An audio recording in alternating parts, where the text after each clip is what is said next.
O vídeo que você clicou já vai começar, mas antes, deixe seu like, compartilhe e se inscreva no canal. TV Flórida, a sua TV brasileira nos Estados Unidos. Pitoli, uma informação que acaba de ser publicada pelo portal G1 é de que o governo dos Estados Unidos sancionou hoje Viviane Barsi de Moraes, a esposa do ministro do STF, Alexandre de Moraes, com a Lei Magnitsky, utilizada para punir estrangeiros. A decisão foi publicada pelo Escritório de Controle de Ativos Estrangeiros do Tesouro Norte-Americano. Com a designação, todos os eventuais bens de Viviane nos Estados Unidos estão bloqueados, assim como qualquer empresa que esteja ligada a ela. O governo americano já havia feito o mesmo com Alexandre de Moraes em julho. Nem o ministro e nem a esposa podem realizar transações com cidadãos e empresas dos Estados Unidos usando cartões de crédito de bandeira americana, por exemplo. A sanção da esposa de Moraes com a Lei Magnitsky compõe uma estratégia de retaliação do governo Trump contra o juiz do STF que condenou o ex-presidente Jair Bolsonaro a 27 anos de prisão na acusação de golpe de Estado. Essa apuração aí feita pelo Supremo Tribunal Federal. Na época da sanção a Moraes, o secretário do Tesouro americano Scott Bessent chamou o juiz de um violador de direitos humanos e responsável por uma campanha opressiva de censura, porém sem apresentar provas. Essa é a discussão principal da imprensa. Mas a informação agora que é publicada na manhã de hoje, Pitoli, é que a esposa de Alexandre de Moraes acaba de ser sancionada pelo governo americano com a Lei Magnitsky. Bom, e aí é o seguinte, obrigado, Barros. Didi, ainda deve vir o Instituto Lex, ainda deve vir filho, acho que isso aí vai além, não deve parar por aí. E também virá aquela fala, a narrativa de que a gente está tratando de um ataque à soberania nacional. Conversinha para boi dormir, quem ataca ou quem atacou a soberania penalizando, bloqueando bens de empresas americanas ou atacando os cidadãos americanos, salvo engano, partiu de uma decisão do ministro Alexandre de Moraes. Ou seja, e também já entenderam que ele, com seus 46 mangos por mês, sem descontos, não é nada. Para comprar uma casa de 12 milhões de reais à vista, não são os 46 mil dele por mês que devem estar fazendo a alegria dessa turma aí que está vendendo a casa para o magistrado, para o ministro. Ou seja, Didi, acho que é só o primeiro capítulo de uma semana que promete ser intensa. Eu concordo, mas eu vou te fazer uma correção aí, se você me permite, meu amigo. Não foi só... O Didi, o Lex também foi, é isso? Eu não... a apuração do UOL, Pitoli, mostra que o Lex também foi, é o instituto ligado à também família, já foi? Né? Também já foi sancionada. Então. E a empresa atua no setor de serviços, focada em treinamento e desenvolvimento profissional jurídico, também foi sancionada pela Lei Magnitsky. Então já não é só uma questão de tempo, já foi também para Magnitsky, Didi. Verdade, a única correção que eu ia te fazer aí você falou que ele comprou uma casa de 12 milhões de reais no Lago Sul, em Brasília, de 725 metros quadrados, mas você esqueceu que esse ano ele já comprou 2 coberturas em Campos do Jordão a 4 milhões de reais cada, pagos à vista. Então esse ano já foram 2 coberturas e também a casa de 12 milhões de reais. Bom, vamos lá. Que notícia maravilhosa, que notícia maravilhosa.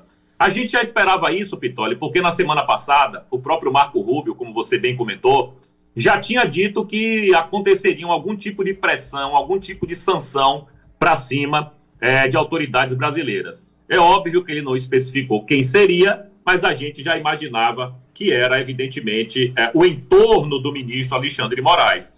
Eu comentei isso de manhã na minha live, lá no Didi Red Pill, e eu falei, no meu raciocínio, né, que agora percebe-se que meu raciocínio estava errado, eu achava que eles iam deixar para dar essa sanção após a fala de Lula amanhã lá na ONU. Por quê? Porque se você faz antes, como eles fizeram agora, vai dar a oportunidade para Lula amanhã, num palco mundial, tratar desse assunto da maneira que a gente sabe que ele vai tratar. E ao passo que se você desse isso, mesmo que fosse amanhã, mas após a fala do Lula, ele não teria como rebater, pelo menos não em um palco gigantesco e mundial, né? Mas de qualquer jeito, veio, eu sabia que viria para a esposa, sabia que viria para o Instituto, daqui a pouco a gente anunciar aí, a gente deve saber se o escritório de advocacia também foi, porque não tem sentido não ser, né? Se o Instituto foi e a mulher foi, o escritório de advocacia também deve ter sido sancionado. E aí, Pitoli, só para concluir, é aquela história, né? O brasileiro reclamando que não acontecia nada com o ministro, que ele foi magnetizado e não dava nada, porque essa lei é uma porcaria, não funciona. E agora está vindo a sanção aí para a esposa. Daqui a pouco a gente vai saber se veio para o filho também, Pitoli, porque o filho é sócio os filhos são sócios do Instituto e do escritório.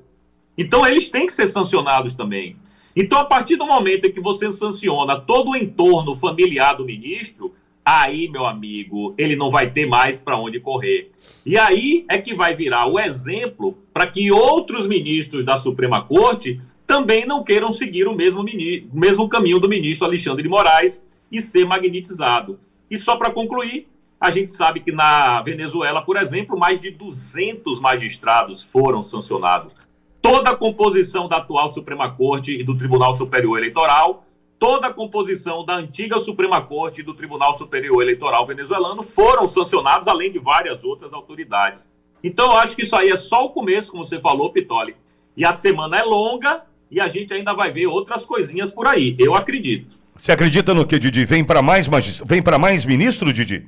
Não acredito nisso, não. Nesse momento, não, porque eu acho que os americanos vão dar essa sanção, vai esperar a sanção fazer efeito nos colegas do Alexandre de Moraes, né? Eles vão esperar um pouquinho, mas eu acho que pode vir aí sanção de perda de visto para 20 pessoas. Se lembra que há 2 semanas atrás o Paulo Figueiredo falou que viriam sanções de perda de visto para mais de 10 pessoas? Sim. Até agora não vieram. Então eu acredito que essa semana a gente vai ver aí superintendentes da Polícia Federal perdendo, delegados da Polícia Federal perdendo visto, talvez funcionários do gabinete do ministro Alexandre de Moraes perdendo visto, né? Os desembargadores, os juízes, até chefe de gabinete, etc e tal. Eu acho que essa semana vem muita coisa ainda de visto, mas de Magnitsky, pelo menos para ministro da Suprema Corte, nessa semana eu não acredito, não. Didi, e ao mesmo tempo a gente sabe que essa lei, ou a Magnitsky aplicada, ela tem um tempo de maturação, né? A gente tem que... O imediatismo não pode ser aplicado, né, Didi? Não, até porque, olhe bem, a lei Magnitsky foi aplicada ao ministro em junho, se eu não me engano. 30 de julho, Didi. 30 de julho. Ok, então, 30 de julho a lei foi aplicada ao ministro. Os bancos brasileiros ficaram naquela do que fazer, né? Igual barata tonta. Pô, não sei o que fazer, eu acato ou não acato a Magnitsky, se eu acatar a Magnitsky, eu desacato a determinação do Flávio Dino, se eu acatar do Flávio Dino, eu desacato a Magnitsky, e ficaram nessa onda de barata tonta. O que é que aconteceu em seguida? O Fed, que é o Banco Central americano, mandou uma carta para 5 bancos brasileiros, né, BTG, Banco do Brasil, Bradesco, Santander e outros lá, explicando a eles, olha, perguntando o que é que vocês fizeram para que a Magnitsky seja efetivada no Brasil. Esses bancos têm até o início de novembro para responder. Então, essa Magnitsky que foi aplicada ao ministro Alexandre de Moraes realmente tem um tempo de maturação, como você falou. Então, os bancos têm até o início de novembro para responder, e eu acho que se não responderem, aí já não tem mais o que fazer. Aí é multa pesada para cima dos bancos para eles aprenderem a respeitar a Magnitsky. Porque a Magnitsky funciona no mundo inteiro. Não vai funcionar no Brasil? Por quê? O Brasil tem antídoto contra a Magnitsky? Não tem. O sistema financeiro é unificado. Os bancos brasileiros precisam do SWIFT, precisam dos americanos, precisam do dólar, precisam de tudo isso. Então, meu amigo, teremos um tempo de maturação, e é por isso que eu acredito que não vai vir Magnitsky para ministro essa semana, mas eu estou muito feliz, Pitoli. Eu estou bem feliz. Eu também estou, mas estou muito feliz também, você pode ter certeza disso, e que a gente entenda que não é imediatamente percebido o resultado, mas ele virá. E que sirva de alerta para aqueles que não têm, porque, Didi, vamos lá também, hein? Tem muitos que não têm mais o que fazer. Gilmar Mendes, por exemplo, vai soltar a mão do Moraes agora? Não vai. O Gilmar Mendes é um que está esperando chegar a Magnitsky. É um. Pitoli, desculpe te interromper. Por eu favor. acho que o Gilmar Mendes solta a mão dele. Viu? Quando ele começar a ver a rebordosa aí do que é a Magnitsky mesmo no entorno do ministro, eu acho que solta. Didi, mas vai tomar. Mas vai tomar. Não dá mais tempo. A fala dele ontem, rebatida pelo Martim De Luca, né? Aí você tem, ó, o que eu vejo de cara é Barroso, Gilmar Mendes, fora da primeira turma, e os membros da primeira turma sob risco, que já perderam o visto, estão sob risco. Né? Então, tem quem não vai soltar a mão de ninguém. Por exemplo, o Gonê, sendo o Paulo Gonê que a gente já conhece. Não tem outro caminho, será sancionado. O Didi, não tem outro caminho. Eu vou olhar para o Gonê e pensar o quê do Gonê? Ele será sancionado, mais dia menos dia. Qual é o problema, Didi? E aí eu reitero a minha opinião com relação a isso.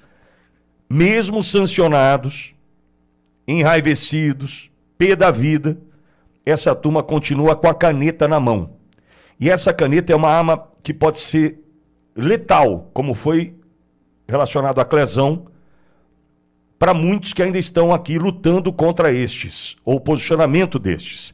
Então, Didi, enquanto estiverem com a caneta na mão, eu me preocupo muito com as sanções, viu? Bom, eles vão estar com a caneta na mão aí até pelo menos 2027. Né? Se não acontecer uma hecatombe nuclear no Brasil, que o sistema coloque esses ministros para fora, coisa que eu não acredito, eles vão ficar com a caneta na mão até 2027. Magnetizado ou não. Infelizmente, a realidade é essa. A gente só vai conseguir se livrar desses ministros, de fato, tirando a caneta da mão deles, quando a gente tiver a maioria no Senado. Fora isso, a gente não vai tirar. Todos eles serão penalizados e sancionados. Todos eles não, né? Mas uma boa parte será sancionada e vão continuar com a caneta na mão. Eles vão poder fazer muita coisa no Brasil, mas não vão poder fazer muita coisa lá fora. Pitoli, veja bem. Acabou de ser sancionado o escritório da esposa do ministro. Aí eu lhe pergunto, deve ser um escritório que tenha grandes clientes, com grandes causas de centenas de milhões de dólares até bilhão de reais. E você acha que esses clientes vão querer ficar agora clientes de um escritório sancionado ou não? Você acha que essa galera que é arquimultimilionária não tem mansões, terras, casas, carros, dinheiro nos Estados Unidos? Claro que tem. Então já vai ser uma debandada geral de clientes do escritório Barsi de Moraes. Porque ninguém é otário não, rapaz. Ninguém é idiota não. Sabe que tem a facilidade de estar ali no escritório porque querem ter alguma facilidade na Suprema Corte. Mas a partir do momento em que foi sancionado, o nego vai pular fora, meu irmão. Didi, e tem um erro estratégico, eu acho, aí do ministro, que é o seguinte, que é a questão da imobilização do patrimônio. Quando ele pega 12 milhões de uma casa, 4 milhões não sei aonde, 4 milhões não sei o que lá, aí você vai falar assim, ele está imobilizando, né, o dinheiro está preservando, está tirando da conta, está fazendo o que pode para comprar. Tudo bem, mas amanhã, se ele precisar transformar isso em dinheiro vivo, ou seja, vender o apartamento, ele não vai poder... Aliás, ele pode, mas quem é que vai querer se relacionar com o sancionado? Então, eu também vejo, Didi, um erro estratégico nesse sentido, viu? Eu também vejo, mas ele não tinha muito pra onde correr, né? Ou ele fazia isso, ou ele já perdia o dinheiro que ia ficar em banco. Então, ele preferiu mobilizar nesses imóveis aí. Eu concordo com você, o raciocínio é esse mesmo.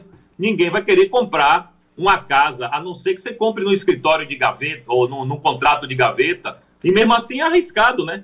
Contrato de gaveta, meu irmão, é arriscadíssimo, porque se os Estados Unidos descobrirem isso aí, você vai ser sancionado. Enfim, irmão, eu acho que agora o nosso público aqui, que eu tô vendo os caras alucinados aqui no chat, tá todo mundo feliz, todo mundo contente.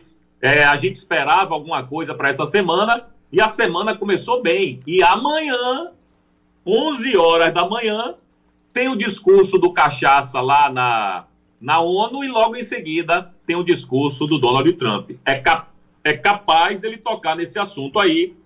Dizem que talvez ele fale de Bolsonaro rapidamente, né? Sim. Falando sobre o lawfare, o ativismo judicial que ele sofreu e que Bolsonaro está sofrendo. Dizem que pode ser que fale.